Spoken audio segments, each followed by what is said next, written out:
Patricia Paterlini-Bréchaud. Bonjour. Merci d'être avec nous.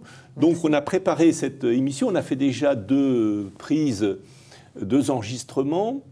Et dans ce 3e enregistrement, vous souhaitez évoquer un sujet tout à fait intéressant, qui est que, bien évidemment, aujourd'hui, les cancers sont en augmentation parce que, justement, on vit plus longtemps, ce qui est, en fin de compte, là, quelque chose de plutôt positif. Bon, vivant plus longtemps, bah, oui. On a plus le temps de développer des cancers qu'avant.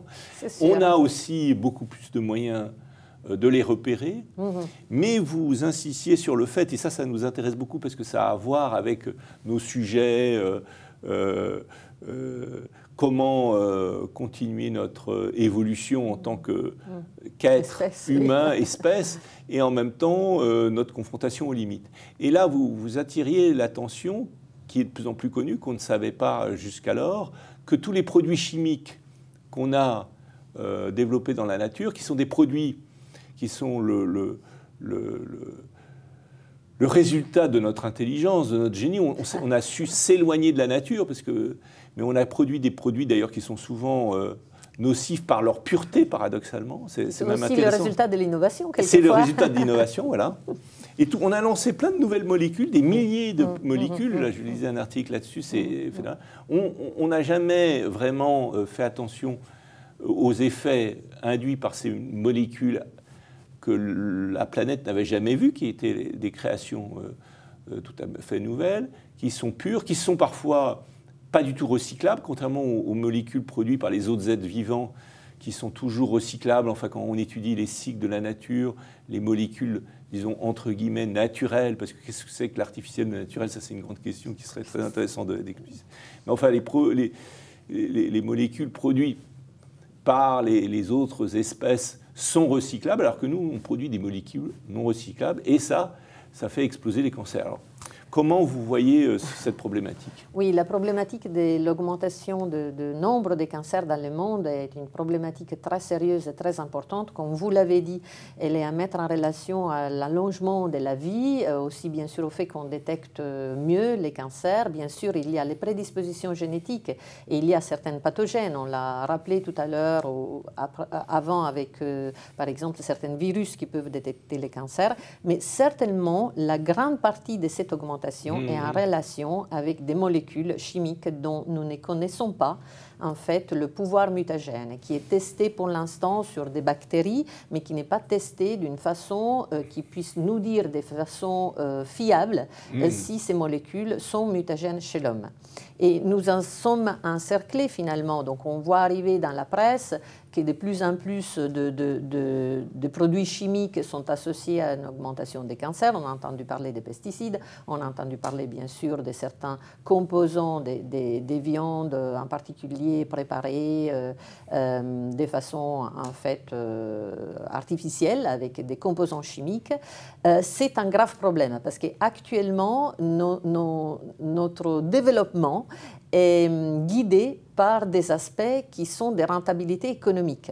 Et on ne met pas l'homme au centre de tout ça. Or, si on continue comme ça, c'est clair que notre innovation va avoir un effet de suppression de l'homme lui-même, parce que... De suppression, pas de suppression, de suppression. De suppression. Oui, c'est-à-dire que l'homme va être lui-même...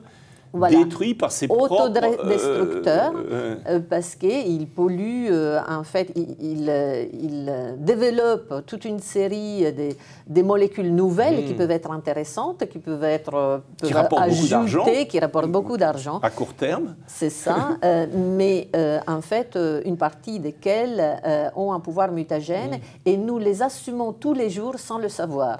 Donc, ce qui est très important, c'est que ces molécules qui sont assumées introduites dans l'organisme par la boisson, par la nourriture, par les crèmes, en respirant, donc tout ça qui est récurrent.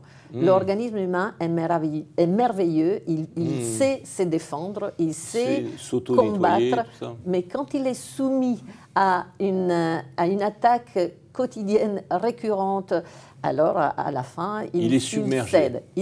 Alors là, vous traitez un sujet absolument passionnant et qui va tout à fait finalement dans la logique de votre recherche, c'est-à-dire que, au fond, pour résumer déjà ce qu'on a vu précédemment. Bon, bah, le cancer, pour le soigner, bah, il faut le prendre le plus tôt possible. Voilà. Et vous traitez un autre sujet là dans cet enregistrement, c'est au fond le contexte dans lequel la maladie peut se développer, c'est-à-dire le cancer se développe. Mais on peut même se demander, il y a un chercheur qui a travaillé, qui venait du cancer et qui a développé toute une approche du développement durable qui s'appelle Natural Step. Je ne sais pas si vous connaissez. Non, oui. Et il disait, je pense que ça serait très intéressant qu'on l'invite et qu'on ait des dialogues ensemble. Oui. En fait, lui, il vient du cancer et à un moment donné, il s'est posé la question, même radicale, de dire, mais est-ce que le cancer, c'est pas l'homme lui-même? Parce que quand on voit la planète, c'est ça, et quand on voit cet animal qui se met à envahir la planète et effectivement à émettre des produits qui dérégulent les écosystèmes vivants, alors quel est votre regard là-dessus? Et est-ce qu'on va pouvoir nous soigner nous-mêmes?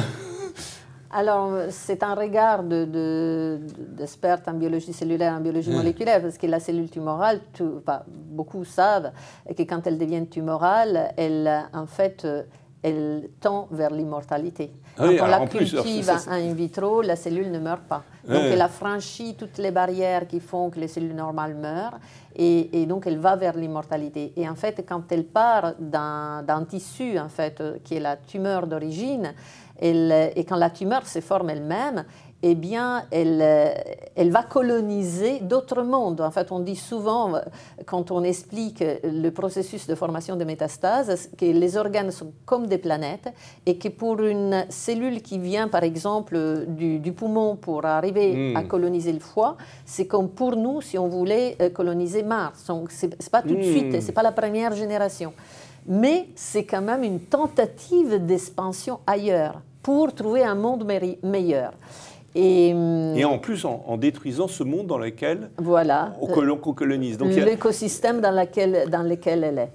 Il y a tout de même, on peut se poser des questions extraordinaires. Au moment où l'humanité, qui elle-même est en train de coloniser la planète, et qu'on rentre dans cette période d'anthropocène où, en fait, on devient la principale raison de transformation même minérale. Enfin, on a un impact considérable sur la structure même de notre planète. Oui.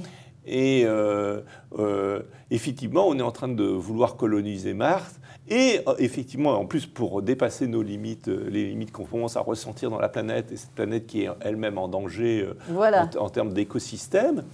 Et en plus, on est aussi la première génération à imaginer devenir immortel. Oh oui, c'est absolument. Il y a ces courants effectivement qui sont effectivement un peu poussés, je dirais, comme but. Mais ce qui est intéressant de voir, c'est qu'en fait la cellule, elle fait ça parce qu'on l'a endommagée et on a endommagé son environnement.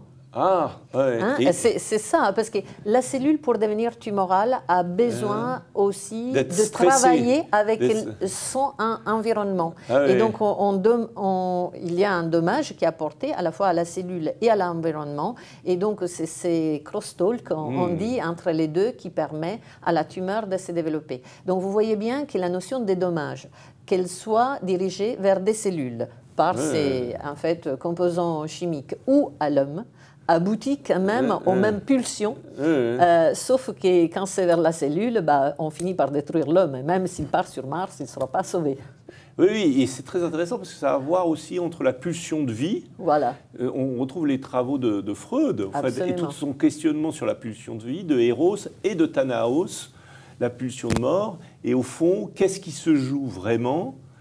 Et c'est très intéressant aussi comment la vie est dans la mort, mais aussi la mort peut être dans la vie ou dans cette croyance d'une vie éternelle.